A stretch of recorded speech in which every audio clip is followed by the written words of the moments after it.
Hello hi నమస్తే అండి. నా పేరు శ్రీను. నేను ఒక గ్రౌండ్ వాటర్ డివైనర్ని.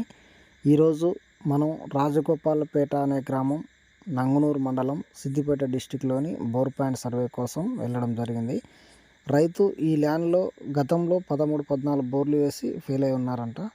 ఇప్పుడు మనం చూస్తున్న వీడియో అక్కడ ఉన్న బోరు గత 30 సంవత్సరాల క్రితం రైతు వేయించిన బోరు. ఆ రోజుల్లో ఫుల్ వాటర్ వచ్చిందంట.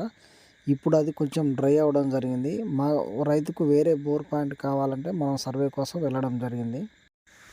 మన దగ్గర Germany long range locator and A D M T machines ద్వారా సర్వే చేయడం జరిగింది. గతంలో ఉన్న బోరు, పాత బోర్లో డెప్త్లో వాటర్ ఉందని చెక్ చేసాము. అందులో అంత సఫిషియెంట్ వాటర్ లేదు. మరొక కొత్త పాయింట్ కోసం సెర్చ్ చేస్తుండగా బోరుకు 3 మీటర్ల డిస్టెన్స్లోనే మరో కొత్త పాయింట్ దొరకడం జరిగింది. దాంట్లో ఎక్కువ వాటర్ వచ్చే అవకాశం ఎక్కువగా కనిపిస్తుంది. సో ఆ పాయింట్ను రైతుకు రికమెండ్ చేయడం జరిగింది. మీకు మీ వ్యవసాయ భూమిలో కానీ, మీ ఇంటి స్థలంలో కానీ బోర్ పాయింట్ సర్వే చేయించుకోవాలనుకుంటే మా శ్రీను డిటెక్టర్స్ వారిని సంప్రదించవలసిందిగా కోరుతున్నాం. మా దగ్గర P Q W T 3D locator, Germany technology, A D M T C1 సెన్సార్తో సహా మేము సర్వే చేస్తాము. మన ఛానల్ని ఇప్పటివరకు సబ్స్క్రైబ్ చేసుకొని మిత్రులు ప్లీజ్ సబ్స్క్రైబ్.